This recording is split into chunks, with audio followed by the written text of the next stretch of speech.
Let's bring in the senior counselor to the president, Kellyanne Conway. Kellyanne, thank you for joining us. Thank you. So I want to ask you right away about these allegations from Omarosa.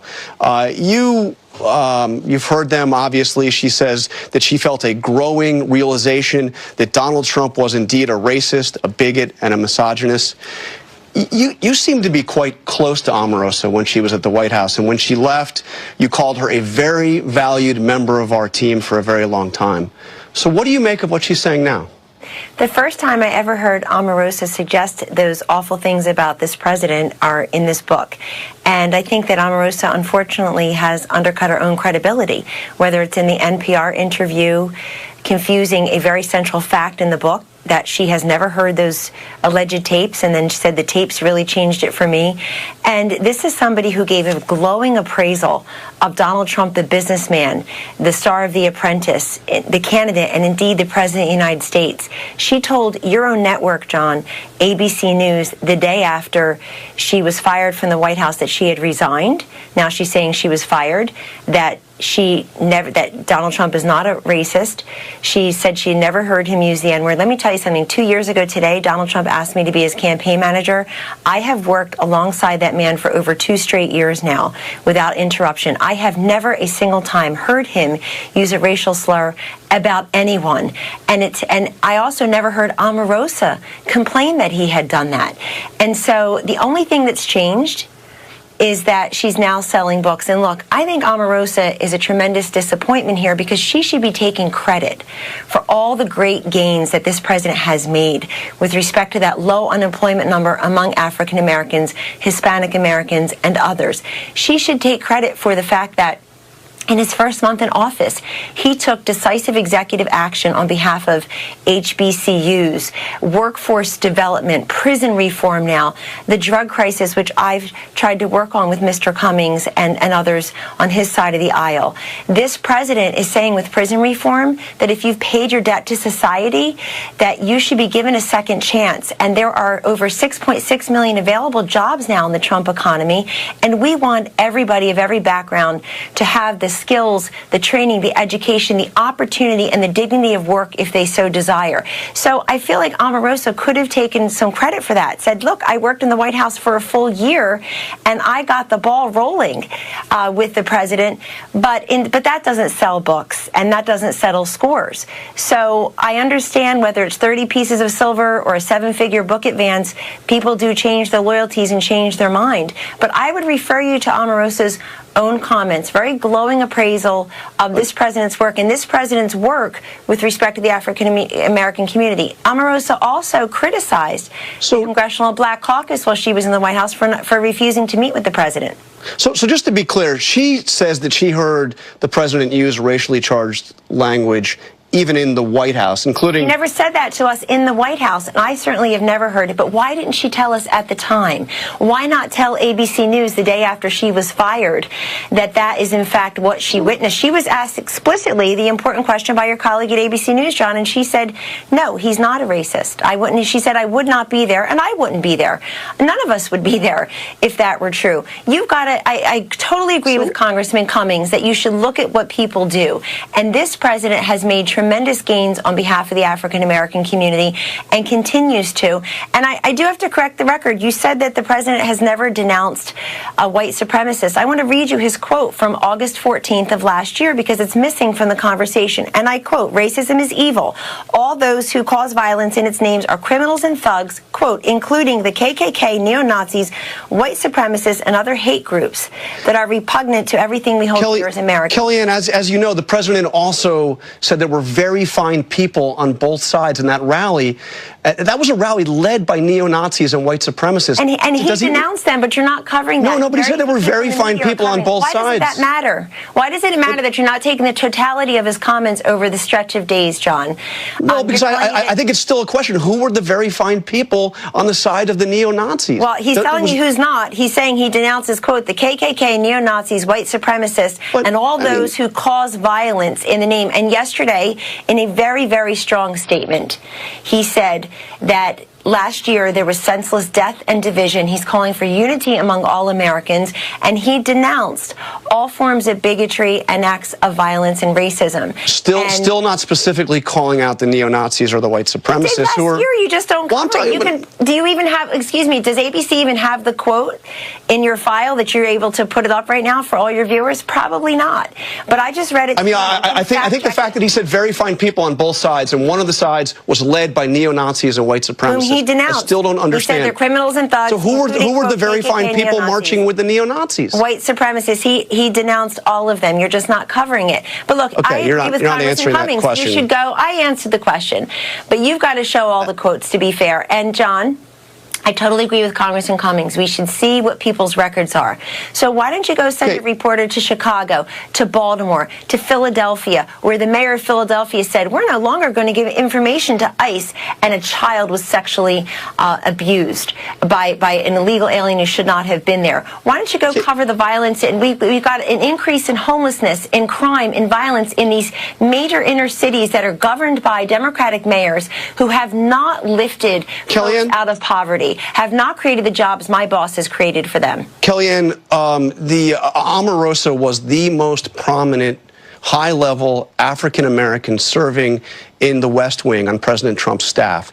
Who now is that person? Who is the most prominent high-level advisor to the president on the West Wing staff right now? African-American? Yes. I would say that, well, first of all, you're totally not covering the fact that our Secretary of Housing and Urban Development and world-renowned I'm asking you about the White House staff. I'm asking you about the people the president is with every day. Well, the president works with Secretary Carson every day. He's trying to break the back of the scourge who of there is on the White House staff right now? And we have Jerron, who's done a fabulous job and he's been very involved with Jared Kushner and President Trump on prison reform from the beginning. He's been there from the beginning. He worked with Omarosa and others of us. Does he have an office in the West Wing, Kellyanne? He has an office in the EOP, absolutely. The executive office of the president, yes. But not in the West Wing. What does that say to have not a single senior advisor in the West Wing who's African American? I didn't say that there wasn't, but hold on. Who is?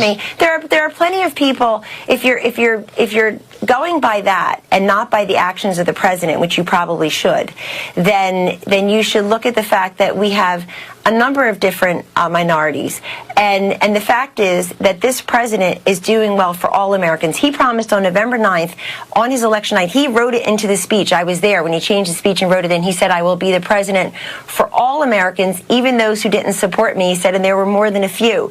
He said in the wee hours of November 9th, and he's made good on that promise. Jonathan, look, you may not want to cover it as much as it should be covered, but the lowest, historically low unemployment rate. I've said that already twice so far on the show. I'm sorry. So don't say we're not covering it. Because it's a fact. It doesn't get covered enough, just like you gave 24 seconds of coverage to the vice president receiving the remains of American soldiers who fell decades ago in Korea. These things just don't seem as important so as Russia.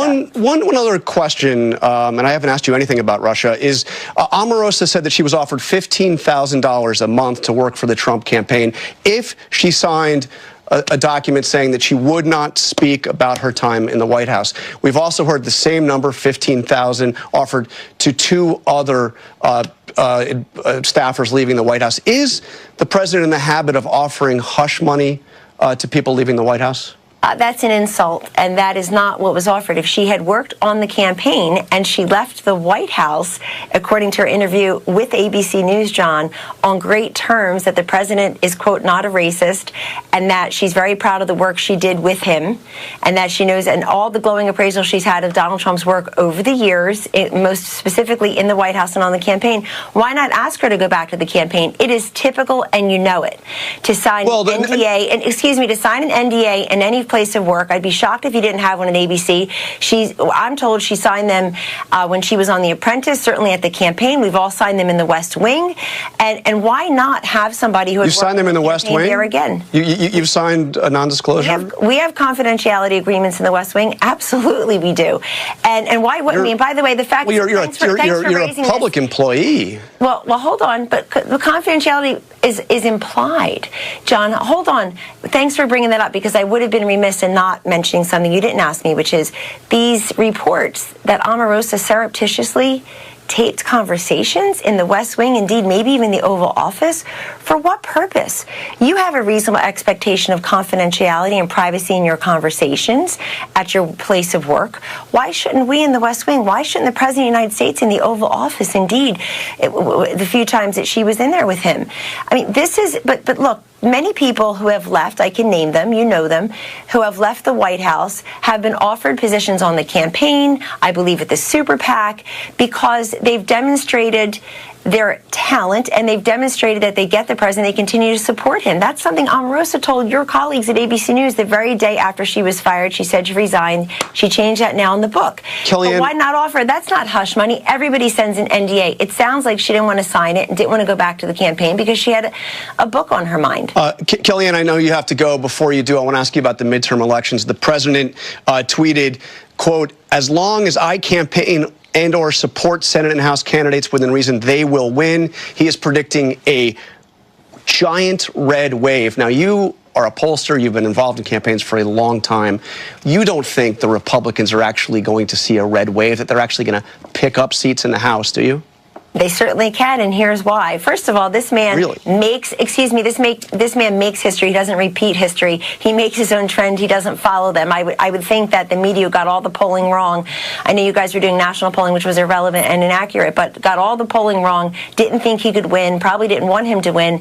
This is somebody who's going to go out there and put up his own political currency. And we won 8 out of 9 special elections so far, John. That's a great track record. Here's the problem I see for the Democrats. Is who's in charge of their party? Is it Tom Perez, who they don't respect? Is it the 28-year-old socialist? Is it the 70-something-year-old socialist? She gets her facts wrong routinely about basic policy issues. Is it Elizabeth Warren, who says that all law enforcement is racist from front to back and forward and backward? Is it Hillary Clinton, who still can't get over her loss in 2016? Who is the leader of the party? And what is their message exactly? They shut down the government at the beginning of this year. All of them voted against the historic tax cuts, which have led to 6 million Americans getting bonuses or raises or both, where our corporate tax rate has decreased so that these folks are hiring more people, lowest unemployment rate, GDP at 4%, energy development, renegotiating imbalance, non-reciprocal, unfair trade deals for this country. Hey, what is the message? That 400,000 manufacturing jobs are a bad idea? They have no message. And I went back and read speeches by President Obama at this point in 2010, his first midterm election. It was all gloom and doom. And for this president, it's all economic boom. It's a fundamentally different message. We understand there are 42 House retirements. That's tough. And we see that the party in power usually suffers grievous losses. But can you tell me it's going to be the 63 House seat losses that Obama suffered or the 54 Clinton suffered? Nobody's predicting that right now. So Kellyanne, can you clarify something before you go? The president was again tweeting about Attorney General Sessions yesterday, saying our AG is scared, stiff, and missing in action. This comes after the chairman of his campaign manager, Brad Parscale, is saying it is time to fire Sessions. Are Sessions' days numbered as Attorney General? The president is frustrated that the Attorney General recused himself in early March of 2017 from anything having to do with the campaign. Right. And what the president really wants, if you look at all of his tweets and don't just cherry pick them, the gravamen of his tweets, John, are that he wants to make sure we're investigating all sides of the quote, so-called Russian collusion. I've noticed that the media is almost silent about these new revelations that Christopher Steele and the number 4 at the FBI, Peter Orr, and his wife Nellie working for Fusion GPS. I don't want Americans to get so confused with this convoluted mess to miss the essential point here, was that the pro-Hillary people were so afraid that they needed to prop her up, that she was such a non-compelling, non-persuasive, pathetic candidate, that they had to dig up dirt on Donald Trump early on. But to my questions, will Jeff Sessions be the Attorney General by the end of the year? Well, how in the world will I know the answer to that? Well, what do you think? I mean, we have the campaign manager saying he should be fired. We have the president saying he's missing in action. I mean, excuse me, I'm not answering questions as to who will be in the White House at the end of the year. Okay. That's a crazy question. You just want to roll the tape sometime. I think the fundamental point here is that the Attorney General is doing great work on law enforcement, on pushing back on MS-13 gangs, on his SOS, which is the Synthetic Opioid Surge Task Force, working with the new DA acting director.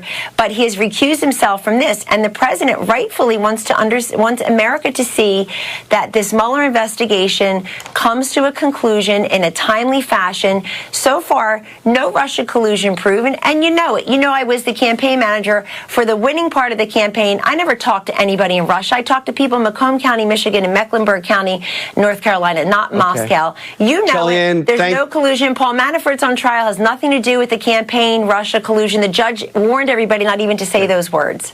Kellyanne Conway, thank you for joining us. Thank you, John. Appreciate it.